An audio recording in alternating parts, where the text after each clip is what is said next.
Hi friends, welcome to my channel life with Mithran. எல்லோரும் எப்படி இருக்கீங்க? ரொம்ப நாளாச்சு லாங் வீடியோ போட்டு. அது இதுன்னு ஏதாவது ஒரு வேலைகள் வந்துடுது, என்னால் கண்டினியூஸாக போடவே முடியல. மில்லட் சீரீஸை கரெக்டாக கண்டினியூ பண்ண முடியல, பேபியும் வச்சுட்டு தனியாக மேனேஜ் பண்ண முடியல. இன்றைக்கி பனிவரகு கொஞ்சம் கோர்ஸாக அரைச்சிருக்கேன். அதை இனிப்பு பிடி கொழுக்கட்டையாக, எனக்கு இனிப்பு சாப்பிடணும் போல் இருந்தது. சரின்னு இனிப்பு பிடி கொழுக்கட்டையாக பண்ணலாம் அப்படின்ற மாதிரி ஒரு 1/2 கப் எடுத்துகிட்டு,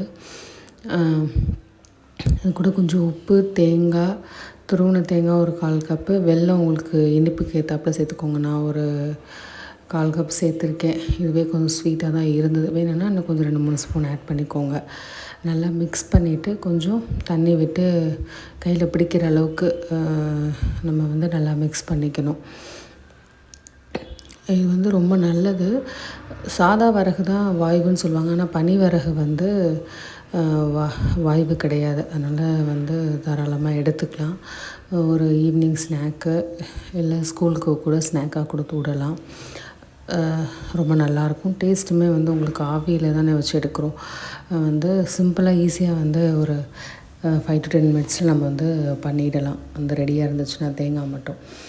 அங்கே பாருங்கள், அப்படியே நம்ம தண்ணி ஊற்றி கொஞ்சம், ரொம்ப தண்ணி ஊற்றக்கூடாது, ஓரளவுக்கு பிடிக்கிற அளவுக்கு ஊற்றினீங்கன்னா அங்கே பாருங்கள் எல்லாம் ஒன்றா சேர்ந்து பிடிக்கிற கன்சிஸ்டன்சி வந்துடும். அப்படியே ஒன்று ஒன்றா நீங்கள் எடுத்து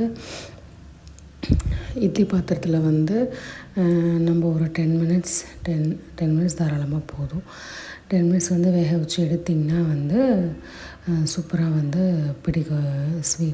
வரகரிசி பிடி கொழுக்கட்டை ரெடி ஆயிரும். பனி வரகு இது நான் எல்லா அரிசியுமே கொஞ்சம் கொஞ்சம் வாங்கி வச்சுருக்கேன். அதனால் அப்பப்போ நான் எதுலையாவது சேர்த்துக்கிறது. நடுவில் கொஞ்சம் வீடியோவும் ஷூட் பண்ண முடியல. சரி, சிம்பிளாக ஏதாவது பண்ணலாமேன்னு ஸ்வீட் இருந்தது. சரி, இந்த மாவு இருந்தனால டக்குன்னு இது ரெடி பண்ணி எடுத்தாச்சு.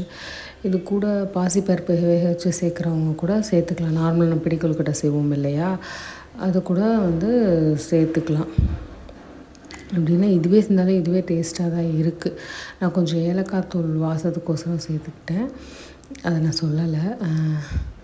மற்றபடி டேஸ்ட் சூப்பராக அருமையாக இருக்கும். இங்கே பாருங்கள், ஆறுனதுக்கப்புறம் கொஞ்சம் ஃபஸ்ட்டு இதாக இருக்கும், ஆனால் ஆறுனதுக்கப்புறம் கொஞ்சம் எடுத்திங்கன்னா கொஞ்சம் நம்ம கையில் பிடிக்கிற மாதிரி இருக்கும். ஃபஸ்ட்டு எடுத்தோடனே கொஞ்சம் உழுவுற மாதிரி இருக்கும். கொஞ்சம் ஆறுனோடனே ஒரு 2 மினிட்ஸ் ஆறுனோன்னு எடுத்திங்கன்னா நல்லாயிருக்கும். நம்ம நான் டின்னருக்கு தான் சாப்பிட்டேன். ஸ்வீட் கிரேவிங்ஸாக தான், இதை மட்டும் சாப்பிட்டு நான் பேசாமல் படுத்துக்கிட்டு வயிறும் ஃபில்லிங்காக இருந்தது, ஹெல்த்தியாகவும் இருக்குது. இதுதான் இன்றைக்கோட எபிசோட். தேங்க்ஸ் ஃபார் வாட்சிங். சப்போர்ட் பண்ணாதவங்க சப்போர்ட் பண்ணுங்கள், சப்ஸ்கிரைப் பண்ணாதவங்க சப்ஸ்கிரைப் பண்ணுங்கள். தேங்க்ஸ் ஃபார் வாட்சிங்.